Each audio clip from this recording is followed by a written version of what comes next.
Décembre. Sans doute le mois le plus féerique de l'année. La neige tombe, les rues sont décorées pour l'occasion de rubans et de lampes qui nous illuminent, respirant la chaleur et le bonheur. Hélas, derrière chaque lumière se cache une ombre. Le moins que l'on puisse dire, c'est que Noël ne fait pas exception à cette règle. Il y a bon nombre de contes et légendes qui évoquent le frisson du froid hivernal. Ce soir, je vous emmène à travers le monde, où les contes de Noël ne sont pas toujours remplis de joie et de rire. Accrochez-vous bien, car nous allons découvrir les personnages les plus sombres et les plus effrayants qui rôdent pendant la période des fêtes. Allumez votre bougie, enroulez-vous dans votre couverture la plus chaude et préparez-vous pour un voyage dans les coins les plus sombres de Noël.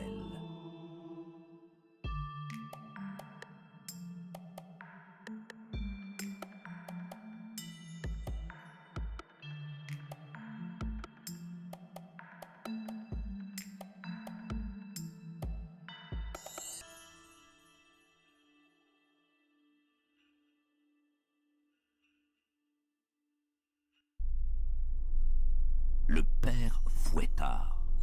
Il est l'antithèse du généreux Saint Nicolas.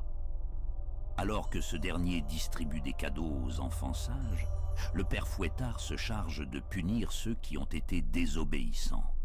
C'est un être terrifiant. Son nom lui-même évoque la terreur et sa façon préférée pour punir les enfants terribles.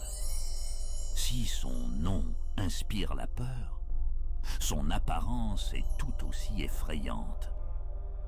Souvent représenté avec des vêtements sombres et délabrés, un visage grimaçant donnant un air malaisant et des yeux perçants qui semblent voir chaque mauvaise action dont il se délecte.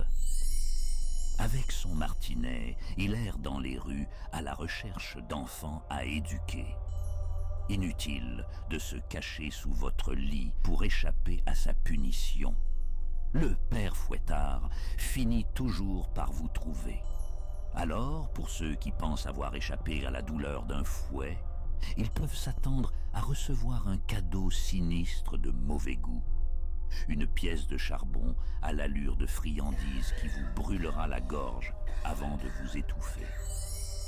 Dans certaines régions, il porte d'autres appellations, différentes mais tout aussi cauchemardesques. En Hollande, il est connu sous le nom de Zwarte Piet, Pierre le Noir. En Allemagne, il porte le nom de Belsnickel et sa réputation là-bas n'a rien à envier à celle qu'il a en France. On raconte que 2 semaines avant Noël, quelques heures après la tombée de la nuit, Belsnickel vient frapper à la fenêtre ou à la porte des maisons avec sa baguette à la main, espérant que ce soit un enfant qui ouvre la porte. Les enfants doivent choisir, répondre à une question ou chanter une chanson. En échange, Belsnickel jette des bonbons par terre.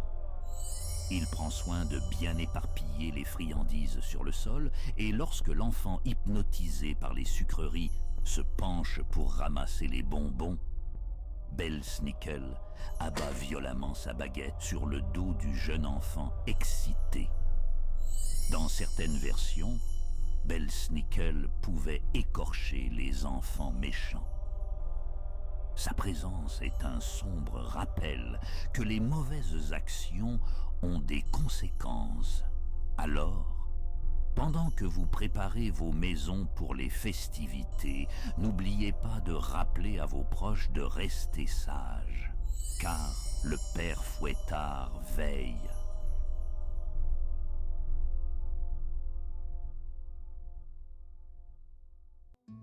À présent, quittons les terres glacées pour nous diriger vers l'Allemagne et l'Autriche. Là-bas, une autre figure terrifiante de la saison hivernale nous attend. Perchta. C'est une figure de la mythologie alpine qui, selon les récits, se déplacerait pendant les 12 nuits de Noël, du 25 décembre au 6 janvier. Certains prétendent l'avoir croisée, racontant qu'elle aurait deux visages. Le premier serait celui d'une belle femme drapée de blanc, symbole de la neige et de la pureté. Mais le deuxième, celui d'une vieille femme terrifiante, un nez crochu, une peau ridée, portant un sourire malsain et une propension pour les actes les plus sinistres. Pour ceux ayant travaillé dur tout au long de l'année, Perchta se montrerait généreuse, laissant des pièces de monnaie en cadeau. Cependant, certains comportements seraient enclins à attirer son côté sombre. Les paresseux et les gens qui ne respectent pas les traditions sont les heureux élus à qui elle réserve un sort macabre. Elle attend que ses victimes s'endorment, s'introduit dans leur maison afin de les éventrer, retirant leurs organes, les remplaçant par de la paille, des cailloux et bien d'autres détritus. Un châtiment bien douloureux, signifiant qu'ils ne méritent pas ce qu'ils possèdent en eux. Perchta est une être intrigante. On ne sait pas vraiment ce qu'elle est. Pour certains, elle ferait partie d'une mythologie païenne, étant en réalité la déesse de la nature et de la fertilité, mais qui peut en être sûr? Perchta rappelle l'importance d'honorer les traditions et de travailler dur. Si vous vous trouvez en Allemagne ou en Autriche durant la période de Noël, souvenez-vous bien de cette légende, car elle pourrait bien vous récompenser ou vous punir.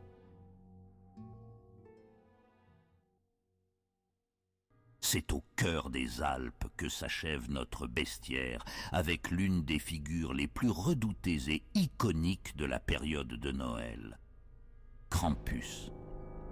Originaire des régions montagneuses de l'Autriche et de la Bavière, Krampus est une créature qui accompagne Saint Nicolas durant la nuit du 5 décembre. Si ce dernier est connu pour récompenser les enfants sages avec des cadeaux et des friandises, Krampus, lui, a un projet bien différent. Tenant une chaîne bruyante qu'il agite avec violence, il parcourt les villages à la recherche de ceux qui ne croient pas en lui et des enfants désobéissants. Ceux qui l'attrapent sont soit fouettés avec des verges, soit emportés dans son sac pour être emmenés en enfer. On dit que l'enfant que Krampus a décidé de punir entend des bruits de chaînes sur le sol, bruit qui suit le rythme des pas de ses sabots. Avec sa peau sombre et poilue, ses cornes de chèvre, ses yeux ardents et sa langue pendante, Krampus est le cauchemar incarné de Noël, la version bestiale du Belsnickel. Dans certaines régions, on célèbre ce cauchemar. Le soir de la Krampusnacht, la nuit de Krampus, des jeunes hommes défilent dans les rues se déguisant en cette créature, faisant du bruit et effrayant les passants.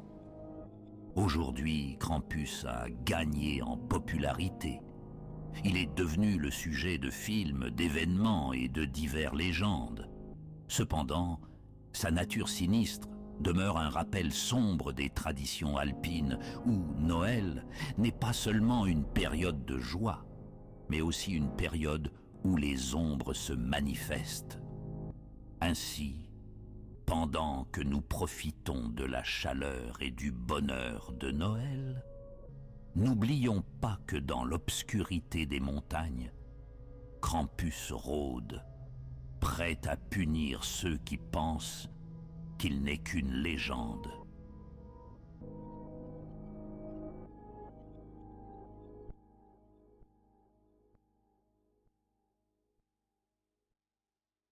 Eh bien, la période des fêtes, aussi magique soit-elle, porte incontestablement des ombres qui cherchent à nous enseigner. Ces figures effrayantes ont un air malveillant, mais le sont-ils vraiment? Après tout, ils incarnent les conséquences de nos égarements, nous rappelant qu'il vaut mieux être sage. Chers hôtes, joyeux Noël, à très bientôt pour de nouveaux récits. Et n'oubliez pas, les choses ne sont pas toujours ce qu'elles semblent être.